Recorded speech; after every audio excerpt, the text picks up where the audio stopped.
like calcium, vitamin K2, magnesium, and a lot more. So we got a lot of ground to cover. Let's get into it. Vitamin D is a vital molecule in our body. And it's a fascinating molecule. That sounds really nerdy to say, hey, I am a nerd, and it's fascinating because it's both a nutrient that we can get from foods, and it's also a hormone that we produce in our body and plays all kinds of roles. It's important for bone health. For example, vitamin D helps us absorb calcium in our intestine. But vitamin D is also important for our muscles and for nerve function and for our immune system.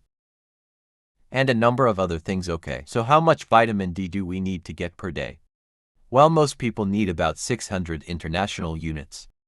A bit more for the elderly, 800 international units for people over 70, and a bit less for infants, 400 international units a day for children under 1 year old. Now these are the reference numbers for the US. There's a little bit of variation between countries. So in the UK, for example, the number is 400 international units for adults, not 600, and then a little bit less for a child under 1 year old. So this gives you an idea of the ballpark. Now sometimes these values are given in micrograms, and 1 microgram is 40 international units. Okay, so what happens if we can't get enough vitamin D?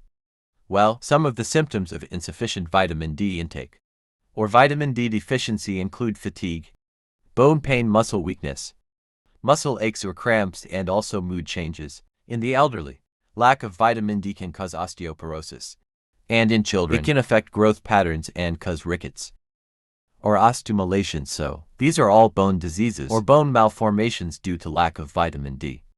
Alright, great. So where do we get this vitamin D? How can we get it? There are 4 sources of vitamin D.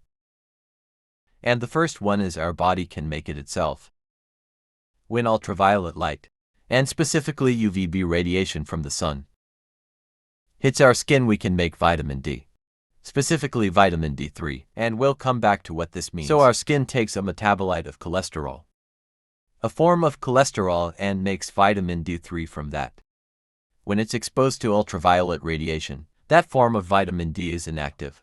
It's physiologically inactive. It then undergoes a couple of modifications. The first one in the liver, the second one in the kidney, that renders the actual active molecule, the active vitamin D, in the end.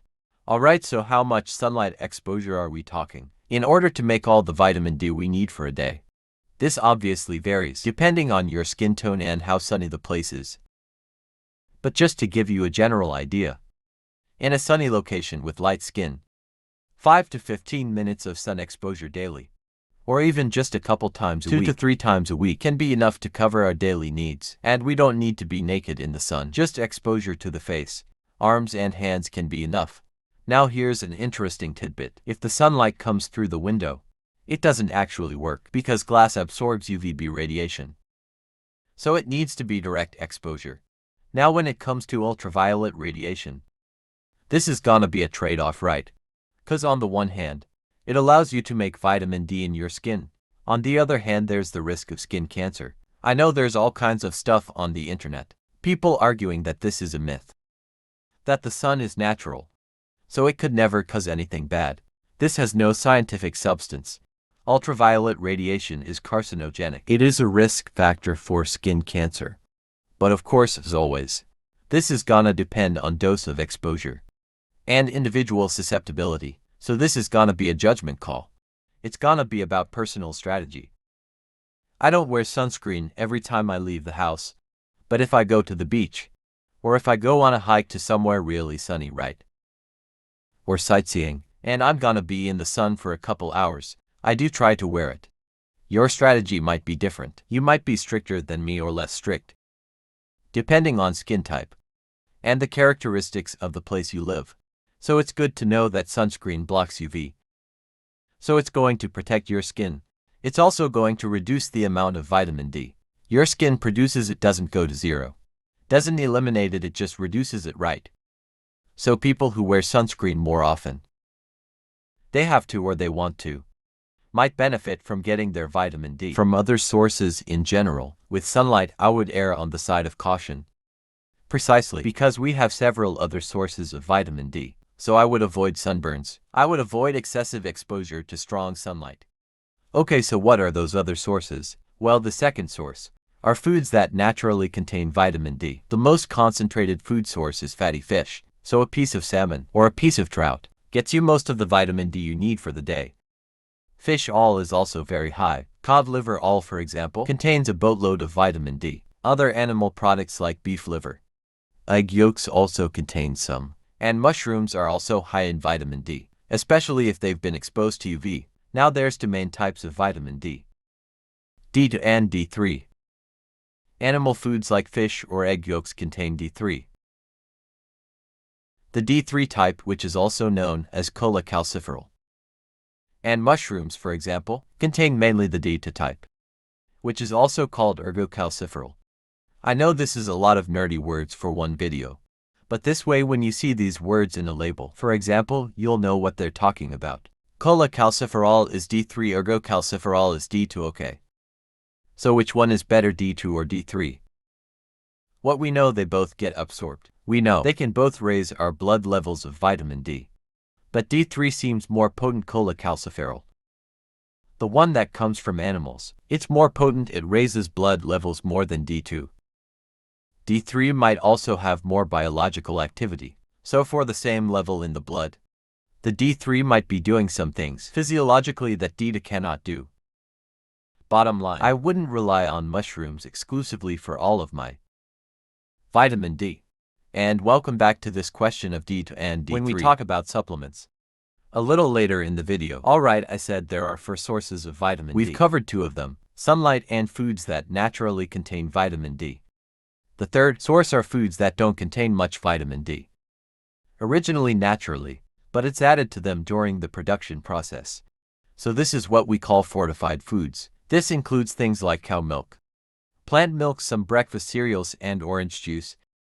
For example, these foods are often fortified with vitamin D. With all of them, you want to double check the specific brands you buy. Also with cow milk, bear in mind the supplementation. The fortification depends on the country. In the US it's usually fortified.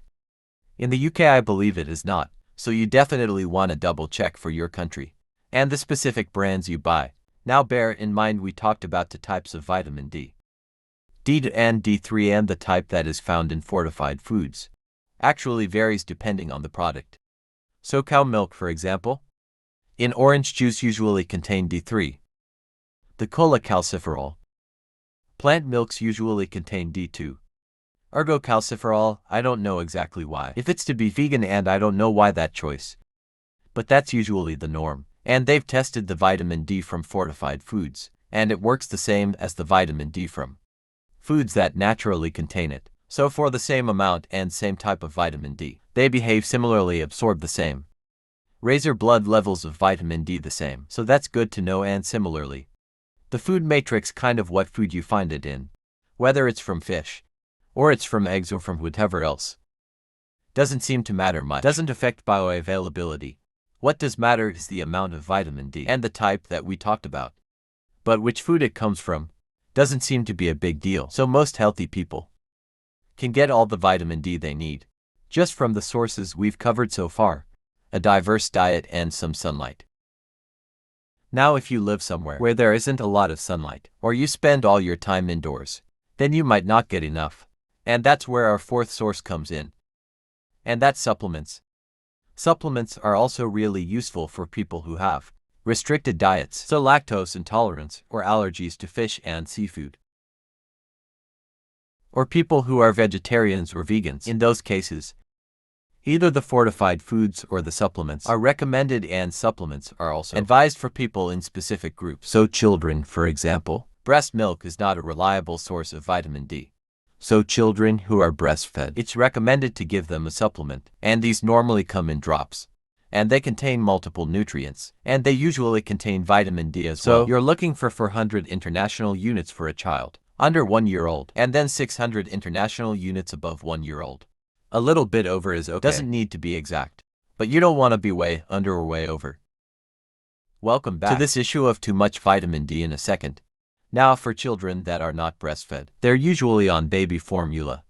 And baby formula usually already contains vitamin D. I know in the US and in Europe it's mandated by law.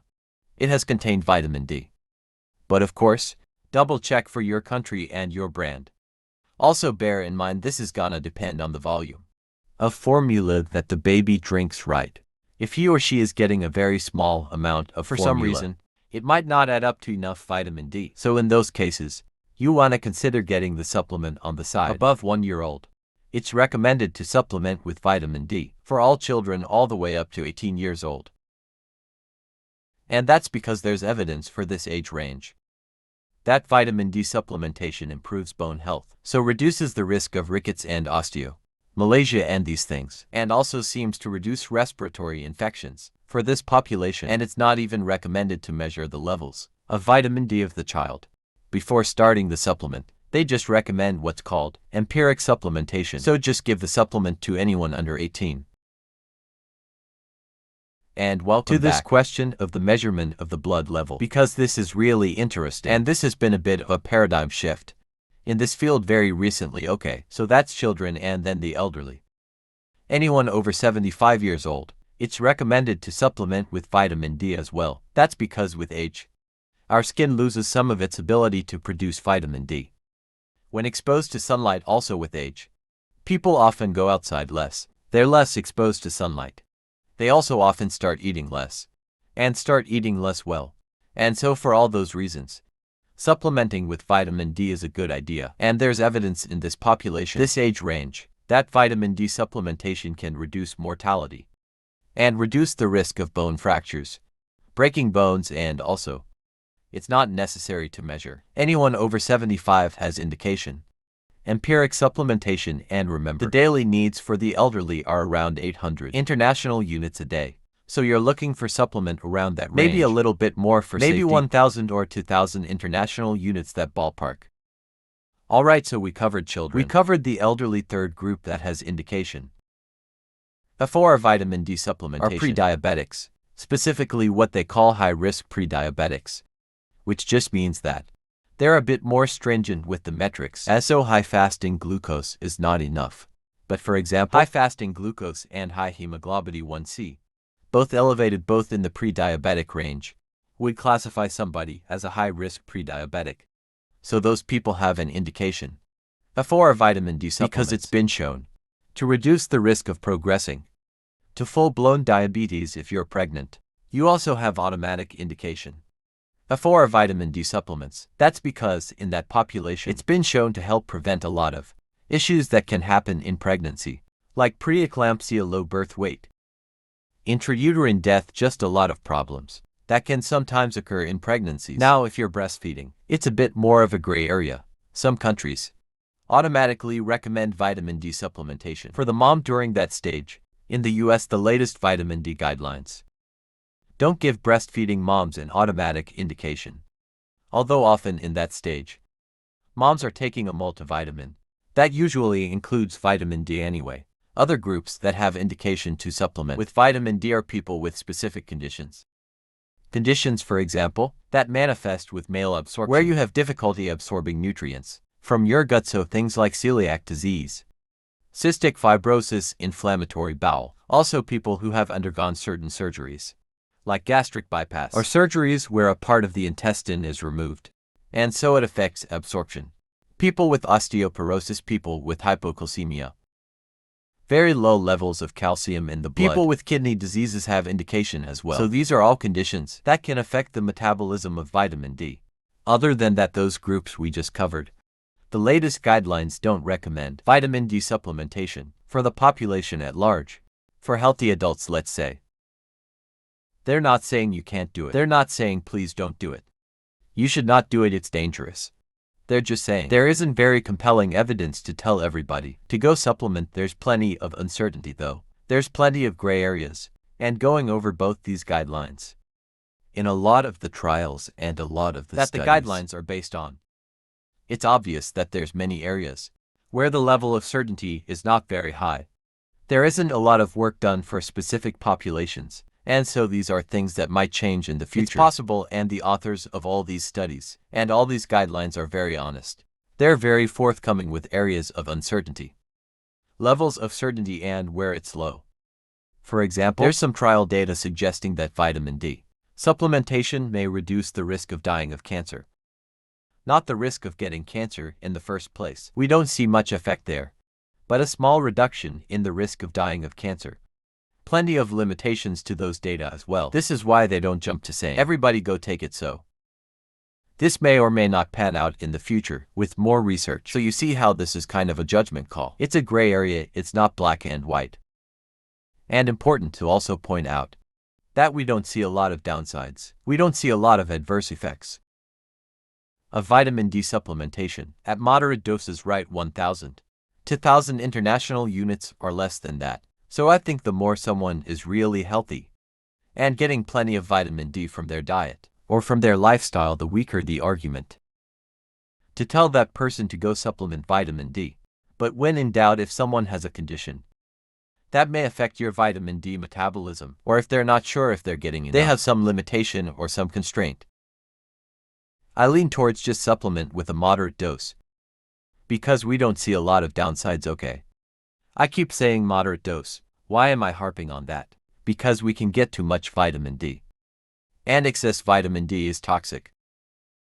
It can lead to hypercalcemia, so a level of calcium in the blood that's too high, and that can cause nausea, vomiting, muscle weakness, pain, loss of appetite, dehydration, and kidney stones.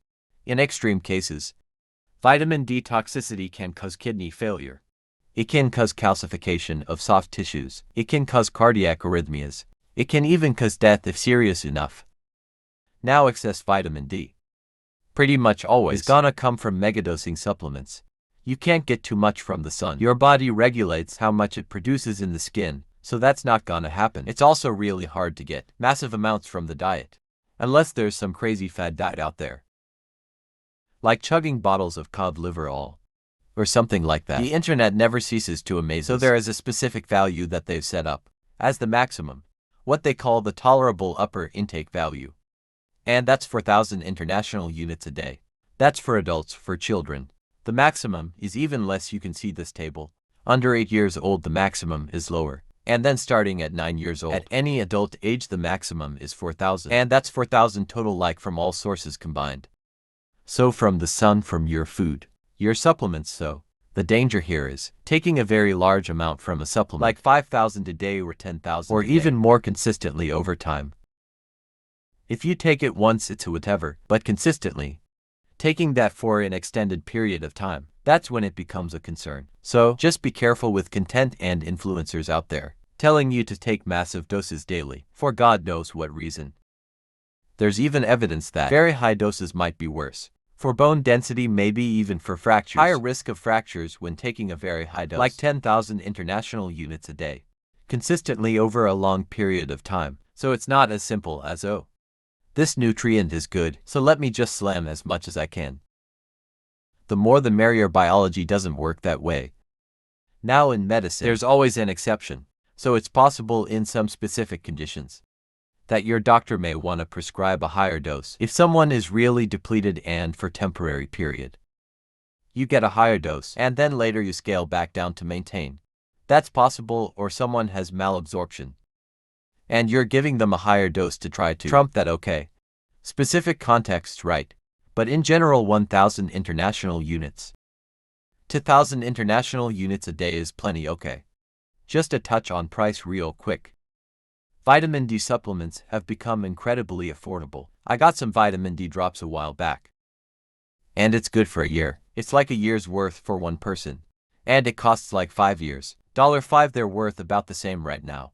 So it's incredibly cheap, and you can probably find even cheaper on the internet. I don't think the price is much of a factor right now. In fact, you can grab my discount code in the description and buy your vitamin D at 10% off and put some money in my pocket. Just kidding, I don't sell any supplements. I don't have a horse in this race. Okay, a little more information on supplements in the different forms you might find out there. You can often find vitamin D in multivitamins, together with other nutrients. You can of course also find vitamin D sold by itself, so a supplement just with vitamin D. Now some supplements are gonna contain the D2 form, and some are gonna contain the D3 form. You remember we talked about this a minute ago. And like we said, they're both absorbed. They both work. But D3 seems to have a bit higher biological activity. So personally, I would just go with a supplement that contains D3. I haven't seen any downsides of D3 supplements. And most supplements nowadays contain D3 anyway. Alright, where do they get these vitamins? To put them in the supplements. The D3 usually comes from animal products. Like the wool of sheep, the D2 usually comes from fungi. So yeast or mushrooms. There is also a D3 supplement that is vegan, made from lichen or algae.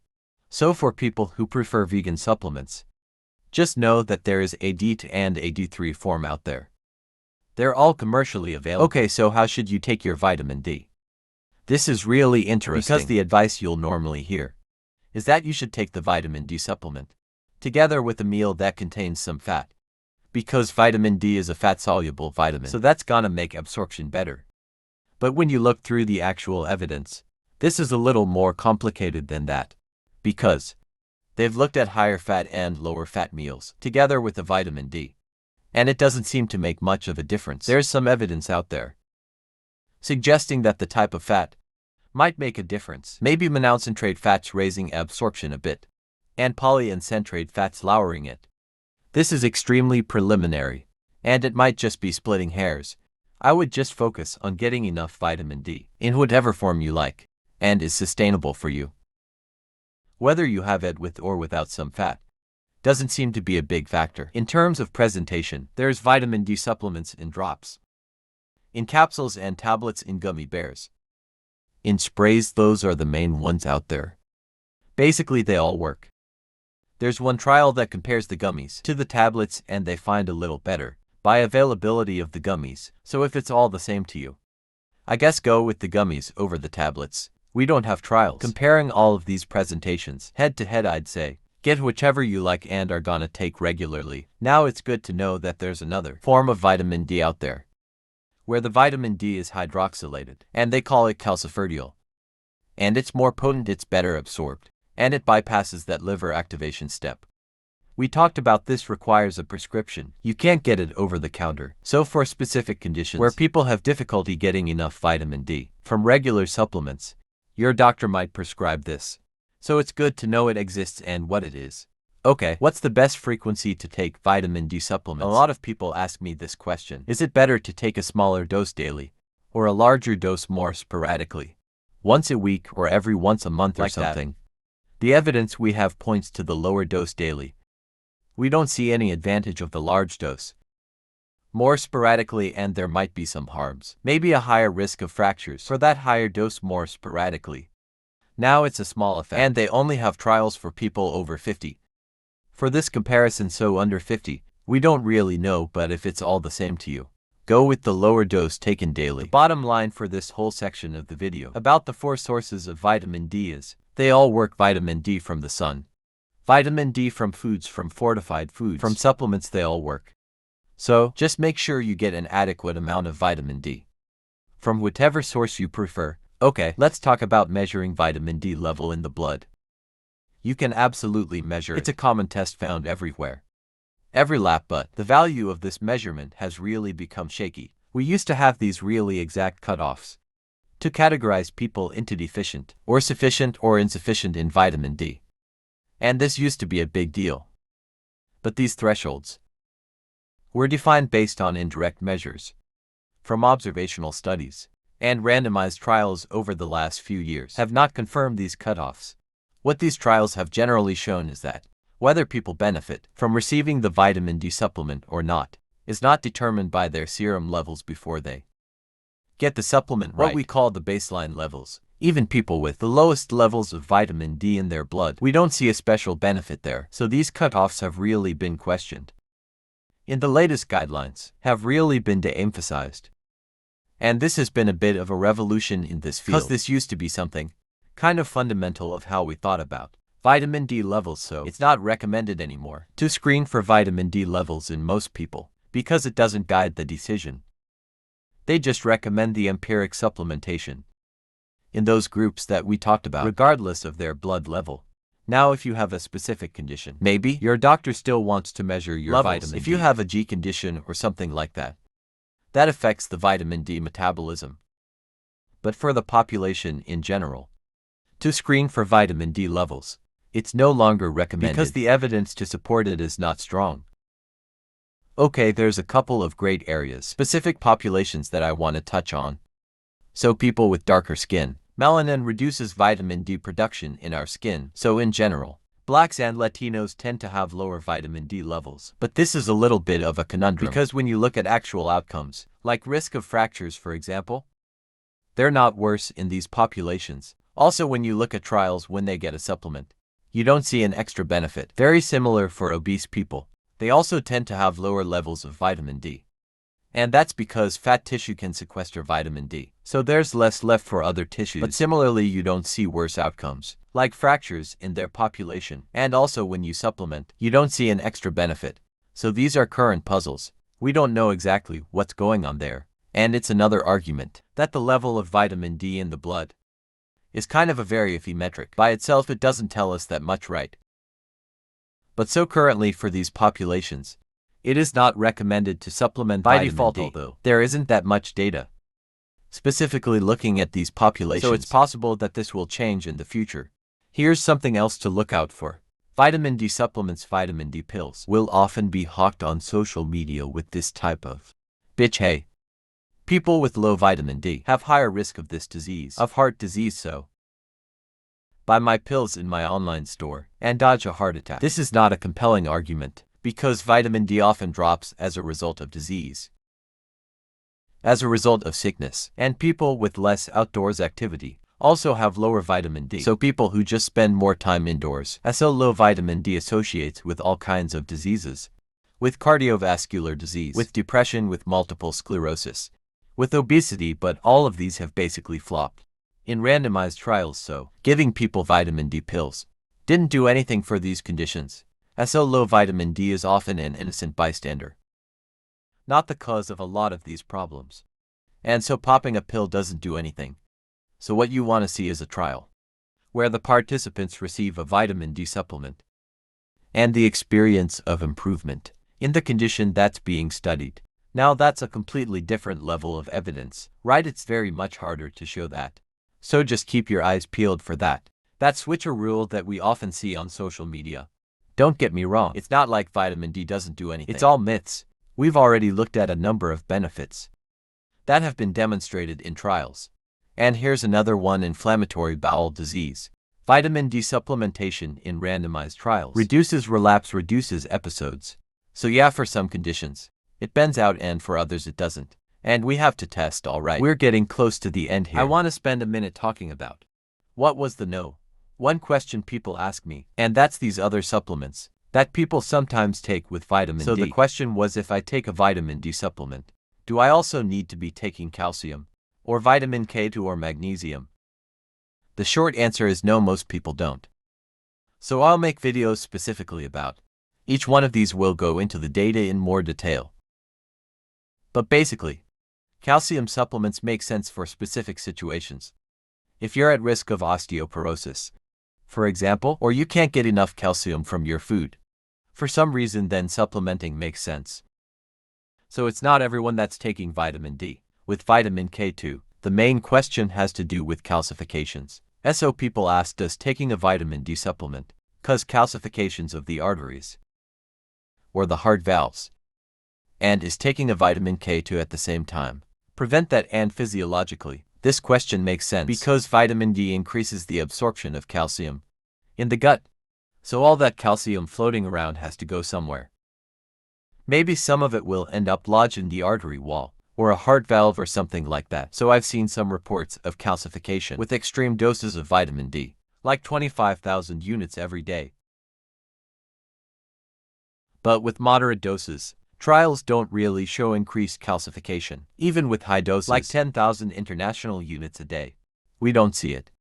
And more importantly, cardiovascular outcomes are not worse with vitamin D supplements. So yeah, maybe with vitamin D toxicity, extremely high levels with hypercalcemia, maybe calcifications become an issue. But with the moderate, reasonable doses we've been talking about, doesn't seem to be a big concern. It's also not clear that reducing calcification with vitamin K2 would be a good thing in the first place. Maybe it reduces risk of heart attacks. Maybe it increases it if it makes black more unstable. For example, we have a whole video on this, The bottom line is the trials we have so far don't show much of an effect of vitamin K2 on cardiovascular outcomes, heart attacks, and strokes. Now there's other ongoing trials, so maybe this will change in the future, but right now there isn't very compelling evidence to take vitamin K2 for heart health. Now K2 for bone health. We have more interesting data there. Specific population: postmenopausal women with osteoporosis. K2 probably helps increase bone density. We have several trials showing that, although, when we look at the actual outcome data for fractures, for risk of fractures it's a lot less clear. It's kind of mixed, so I would say the data for K2 in bone health is a maybe. Now we don't see a lot of serious adverse events with vitamin K2 in trials, so it seems pretty safe to take a K2 supplement. So if someone wants to do it on the off chance, I wouldn't try to talk them out of it. Just be aware that there isn't very strong evidence supporting it, right? Not very strong evidence, so it might do nothing. And then magnesium. It's a similar story. There's some interesting data on blood markers of bone metabolism, but when we look at actual outcomes, bone fractures, heart attacks, cardiovascular outcomes, we don't have a lot of compelling outcome data. Now, just like the K2, supplementing with magnesium seems pretty safe, at least at moderate doses. So if someone feels strongly about it, it's probably not a big deal. It's probably not dangerous. But is there a strong scientific argument that everyone on vitamin D needs to be taking magnesium supplements? I don't see it. Plus, magnesium is in lots of foods. So in general, a well-designed, healthy diet should cover magnesium needs. But we'll definitely do a deeper dive into in the magnesium video. The bottom line here is that a lot of people have indication for a vitamin D supplement, and not for one of these three. So it's not the case that you have to be on these if you're on vitamin D. And the main takeaway here, guys, the message I want you to go away with is how these things are sold to you on social media. Right, storytelling versus compelling scientific evidence. My goal here is not to tell you what to do. It's just to give you these tools. What is compelling scientific evidence? What is a compelling argument and what's not? And then you're gonna take all of this information and make your own educated decisions, okay? What about kidney stones? Do vitamin D supplements cause kidney stones? We do see a small increase in kidney stones with combined vitamin D and calcium supplements, but not with vitamin D alone. Even with high doses, which is another reason, calcium is not automatically given with vitamin D, unless there's a specific indication for calcium, and the benefit outweighs the risk. I also looked at the effect of vitamin D on COVID, and the data is a little mixed, but some interesting trials there, suggesting some benefit. For example, some reduction in mortality for COVID patients, given multiple administrations of vitamin D. Last thing to bear in mind, vitamin D can interact with some prescription meds. Statins, steroids, diuretics are some examples. So talk to your doctor before you start a vitamin D supplement, if you're on any prescription drugs. To summarize everything we talked about, and we covered a lot. 3 main takeaways from this video. 1. Make sure you get an adequate amount of vitamin D from whatever source you prefer. For a lot of people, diverse diet with some sunlight can get you all the vitamin D you need. If that's not a possibility for some reason, some restriction, some constraint, consider the fortified foods or a supplement. For children, for the elderly, pre-diabetic, pregnant, or people with specific conditions, supplements are indicated. Takeaway no. 2. Yes, it is possible to get too much vitamin D, and pretty much every time this is gonna happen from supplements, so be careful with excessive vitamin D doses over time. And takeaway no. 3. Measuring blood levels of vitamin D most of the time for most people is not needed, and those specific cutoffs that we used to have, the deficient and the sufficient, have come into question. Here's that previous video on vitamin K2 with a lot more information, and here's everything you need to know about vitamin B12. Check those out. I'll meet you in there. Bye.